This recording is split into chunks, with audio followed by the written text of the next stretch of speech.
The Bible will be read by Gary.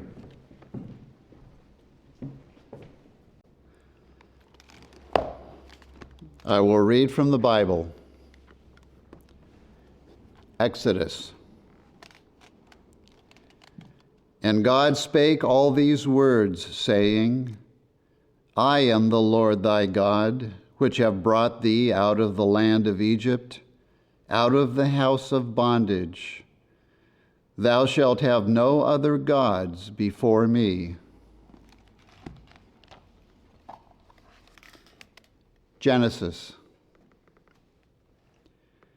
In the beginning, God created the heaven and the earth. And God said, Let there be light. And there was light. And God said, Let the waters under the heaven be gathered together unto one place, and let the dry land appear. And it was so. And God said, Let the waters bring forth abundantly the moving creature that hath life, and fowl that may fly above the earth in the open firmament of heaven. And God created great whales, and every living creature that moveth, which the waters brought forth abundantly, after their kind, and every winged fowl after his kind. And God saw that it was good. And God said, Let the earth bring forth the living creature after his kind, cattle, and creeping thing, and beast of the earth after his kind.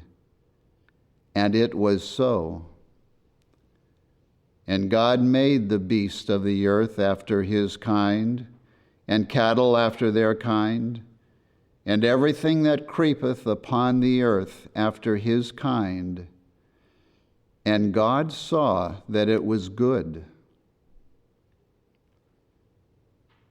And God said, Let us make man in our image, after our likeness, and let them have dominion over the fish of the sea, and over the fowl of the air, and over the cattle, and over all the earth, and over every creeping thing that creepeth upon the earth. So God created man in his own image. In the image of God created he him. Male and female created he them. And God blessed them. And God saw everything that he had made, and behold, it was very good.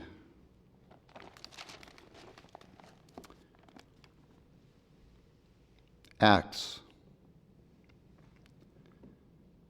Then Paul stood in the midst of Mars Hill and said, Ye men of Athens, I perceive that in all things ye are too superstitious. For as I passed by and beheld your devotions, I found an altar with this inscription, To the unknown God. Whom therefore ye ignorantly worship, him declare I unto you. God that made the world and all things therein, seeing that he is Lord and of heaven and earth, dwelleth not in temples made with hands, neither is worshipped with men's hands as though he needed anything, seeing he giveth to all life and breath and all things, and hath made of one blood all nations of men for to dwell on all the face of the earth, and hath determined the times before appointed, and the bounds of their habitation, that they should seek the Lord, if haply they might feel after him and find him, though he be not far from every one of us. For in him we live and move and have our being. 2 Samuel. As for God, his way is perfect. The word of the Lord is tried. He is a buckler to all them that trust in him. For who is God, save the Lord? And who is a rock, save our God? God is my strength and power, and he maketh my way perfect.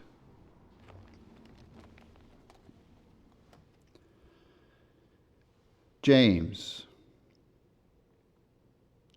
Every good gift and every perfect gift is from above, and cometh down from the Father of lights, with whom is no variableness, neither shadow of turning. Of his own will begat he us with the word of truth, that we should be a kind of first fruits of his creatures. Psalms. For the Lord is good. His mercy is everlasting, and his truth endureth to all generations.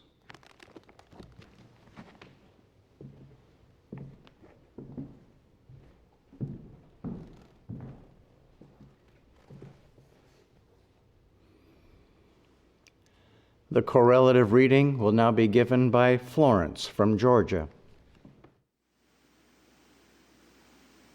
I will read from Science and Health with Key to the Scriptures by Mary Baker Eddy. The three great verities of spirit, omnipotence, omnipresence, omniscience, spirit possessing all power, filling all space, constituting all science, contradict forever the belief that matter can be actual. These eternal verities reveal primeval existence as the radiant reality of God's creation, in which all that he has made is pronounced by his wisdom good. Thus it was that I beheld as never before the awful unreality called evil. The equivalence of God brought to light another glorious proposition, man's perfectibility and the establishment of the kingdom of heaven on earth. We cannot fathom the nature and quality of God's creation by diving into the shallows of mortal belief. We must reverse our feeble flutterings, our efforts to find life and truth in matter, and rise above the testimony of the material senses, above the mortal to the immortal idea of God. These clearer, higher views inspire the godlike man to reach the absolute center and circumference of his being. Genesis 1:1.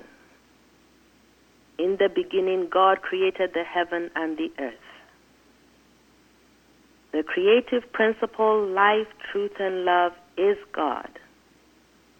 The universe reflects God.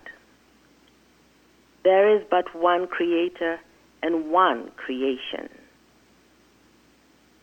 This creation consists of the unfolding of spiritual ideas and their identities, which are embraced in the infinite mind and forever reflected.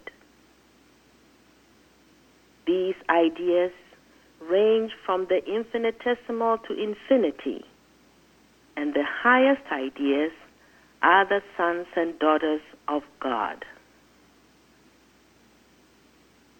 Genesis 1:3. And God said, "Let there be light." and there was light. Immortal and divine mind presents the idea of God. First, in light.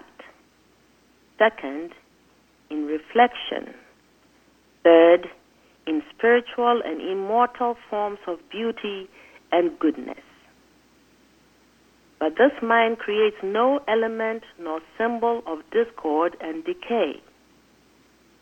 God creates neither erring thought, mortal life, mutable truth, nor variable love. Genesis 1:9. And God said, "Let the waters under the heaven be gathered together unto one place, and let the dry land appear." And it was so. Spirit, God, gathers unformed thoughts into their proper channels and unfolds these thoughts, even as He opens the petals of a holy purpose in order that the purpose may appear. Genesis 1:20. And God said, "Let the waters bring forth abundantly the moving creature that has life, and fowl that may fly above the earth in the open firmament of heaven." To mortal mind, the universe is liquid, solid, and aeriform. Spiritually interpreted, rocks and mountains stand for solid and grand ideas.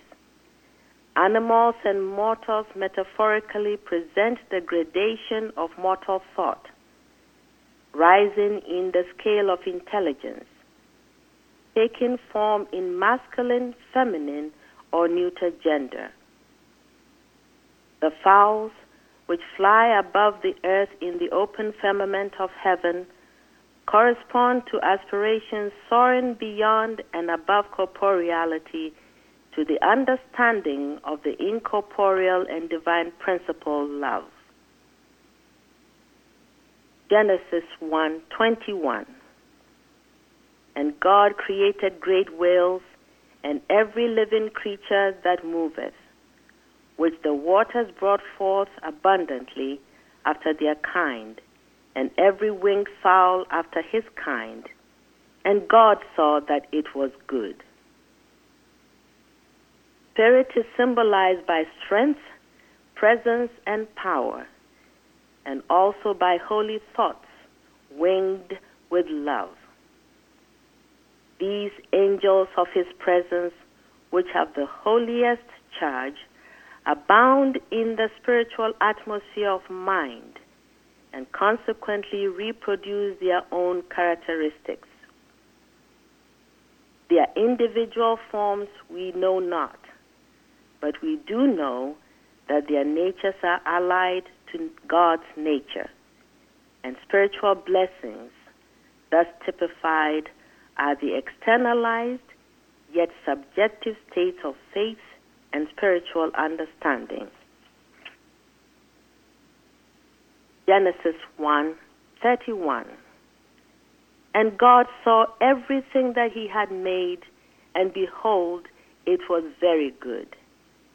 And the evening and the morning were the sixth day. The divine principle or spirit comprehends and expresses all, and all must therefore be as perfect as the divine principle is perfect. Genesis 2:1. Thus the heavens and the earth were finished, and all the host of them. Thus, the ideas of God in universal being are complete and forever expressed, for science reveals infinity and the fatherhood and motherhood of love. When we learn the way in Christian Science and recognize man's spiritual being, we shall behold and understand God's creation and all the glories of earth and heaven and man. God created all through mind and made all perfect and eternal.